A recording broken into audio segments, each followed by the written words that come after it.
So we are here, slowly clawing our way to the finish line. Sakamoto Days, episode 10.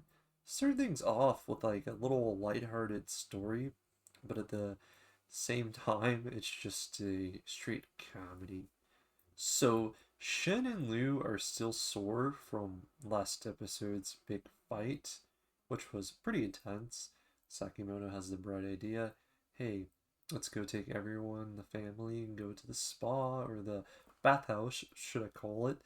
That is the rural thing, as we call it. But whenever they get to this bathhouse, this is where the clerk working it is taking interest in Sakimoto because he is a very low end hitman. So we all know what happens. Sakimoto gets put into these different situations, and throughout, this guy tries to kill him. Shen's powers, I guess, weren't very good at this time due to him feeling very weaker. But Shen ended up getting a lot of the bad hits in this episode, which was kind of funny. Sakimoto was taking everything pretty easy. You had things such as them being in the sauna, and whenever you put the water over the coal, it's supposed to heat it up. But rather than that, the place was so scorching hot and it was making physical flames. And Sakimoto was like, just the right temperature.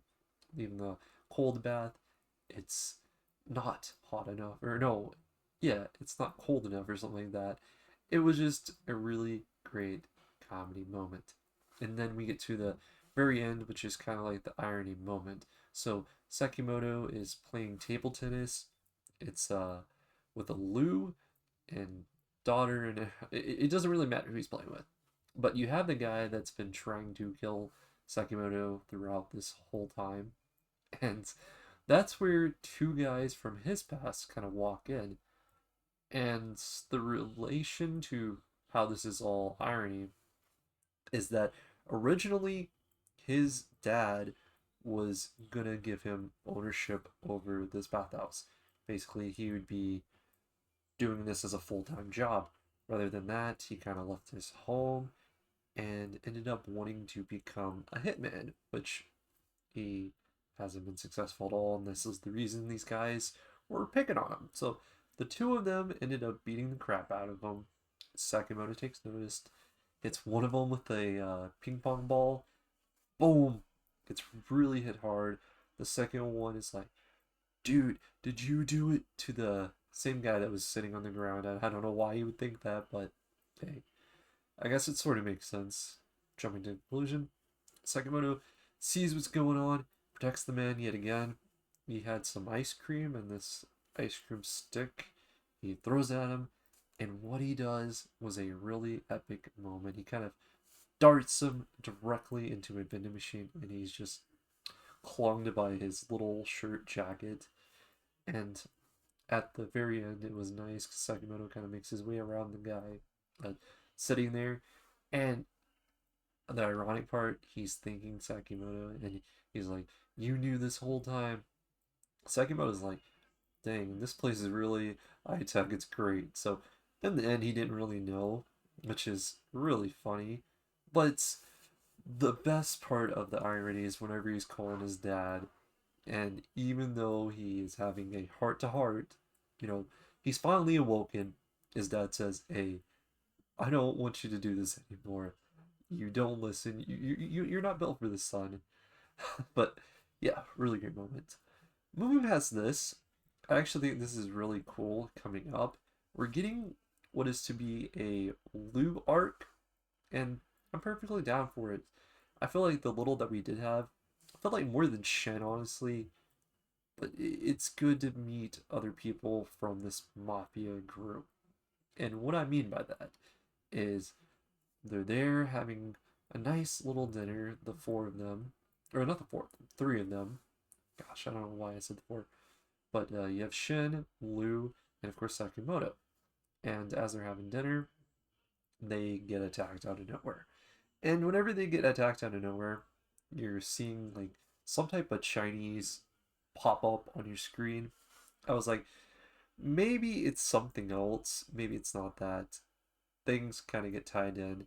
Sakimoto ends up blocking a bullet first with like a fort. Sick moment. honestly just cold. And from that, one of the guys actually gets thrown on the table with the like plates up in his eyes, and it's just funny. But what makes this connection is realizes this is someone from her family's clan, mafia. So the connection is, it's funny. I can remember this name. I don't know why I'm looking back, but the name of this guy is literally Wu Tang, the one that snuck up. He wants to take Lu back because he likes her. He loves her. He literally loves her. Okay, they were basically around the same age, and he's always had kind of a crush on her. That's the big reason. So he's trying to take her back to the clan, and he ends up challenging Sakamoto and our little team of Shen and Sakamoto to a fight. Not just any fight, it's actually a gamble fight. So it was really epic seeing him slowly go underground, changing clothes. And we're going to have to see what happens from here. I'm sorry, this one was done a little different, but really cool little points here. And I'll kind of finalize it off with the fun little moment after the credits. Not really anything too important, just some closure. So Saba or Siba, he ends up taking a secondary job because he lost his other one. You'll never guess what he's doing now. He's working at a crepe stand, and he ends up serving the Sakamoto family invisible. Because of that, their once failing little crepe stand ends up being very successful for having an invisible crepe person that serves.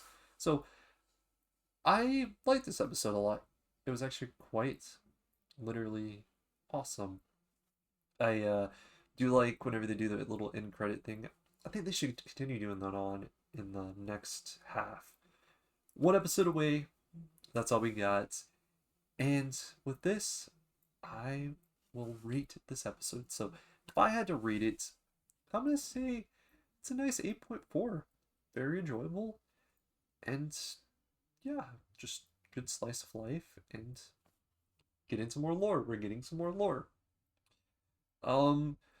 After all that, question of the day. How did you guys feel about Lou's long lost clanmate being named Wu Tang? Like, dude, we're talking like Wu Tang clan? No, it's probably got to be something Chinese, maybe. I don't know. Who knows? Maybe someone in the comments can tell me. Is Wu Tang like a Chinese name or something, or am I saying it wrong? Is it Wu Tang? I don't know. Sometimes the pronunciations of things, it's harder, especially because, the way we say stuff sometimes isn't always correct. Anyway, I hope you guys stay safe, and until next time, peace out.